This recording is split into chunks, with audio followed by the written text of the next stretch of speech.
एक गांव में एक किसान उनके परिवार के साथ रहता था।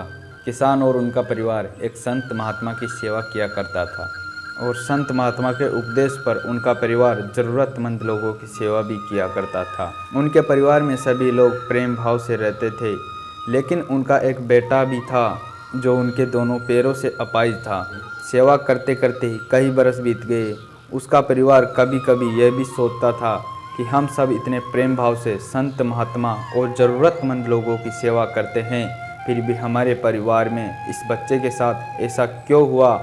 इसका क्या दोष था जो वह अपाहिज है?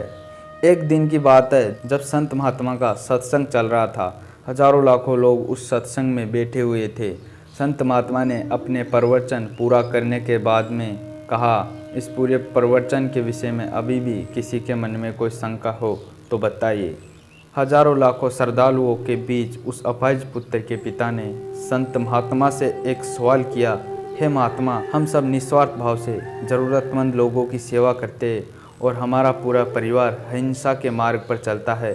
कभी भी किसी के बारे में बुरा नहीं सोचते हैं, ना ही किसी का बुरा करते हैं। फिर भी ऐसा क्या गुनाह हुआ जो हमारा बच्चा अपाहिज पैदा हुआ? फिर गुरु ने जवाब दिया, वैसे तो मैं ये बात नहीं बता सकता, फिर भी आपके मन में दुविधा है तो सुनिए। ये जो बच्चा है दोनों टांगों से बेकार है। पिछले जन्म में एक किसान का बेटा था। रोज़ खेत में अपने पिता को दोपहर में भोजन का टिफ़िन खेत में देने जाया करता था।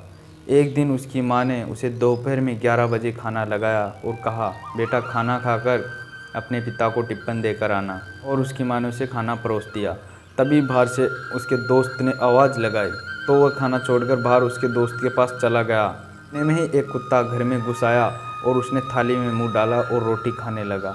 लड़का जैसे ही घर में वापस आया और कुत्ते को थाली में मुंह डालता हुआ देखकर पास में ही एक लोहे का बड़ा सा डंडा पड़ा हुआ था, उसने यह भी न सोचा कि खाना तो झूठा हो चुका है। फिर भी बिना सोचे समझे उस कुत्ते की दोनों टांगों पर इतने ज़ोर से लोहे का डंडा मारा कि वह कुत्ता अपनी ज़िंदगी में जब तक जिंदा रहा दोनों पैरों से बेकार होकर घसीटते घसीटते ज़िंदगी जिया और तड़प तड़प कर मर गया। यह उसी कुत्ते की बद्दुआ का फल है जो इस जन्म में ये दोनों टांगों से अपाहिज पैदा हुआ है। संत महात्मा ने कहा, पुत्र, इस संसार में इंसान को अपने अपने कर्मों का फल भुगतना ही पड़ता है। इस जन्म में अगर किसी की टांग तोड़ी है तो स्वाभाविक है कि अगले जन्म में आपकी टांग टूटनी है। अगर आप किसी को नुकसान पहुंचाओगे तो आपका भी नुकसान होना ही है। इस जन्म में नहीं तो अगले जन्म में। इसलिए जो भी कर्म करो सोच समझ कर करो। आप अपने कर्मफल से नहीं बच सकते। आप जहाँ भी जाते हैं, जो भी करते हैं, आपके कर्म ही आपको शांतिपूर्वक देख रहे होते हैं। किसी भी दिन आपको आपके कर्म का फल पृथ्वी पर वहन करना ही होता है।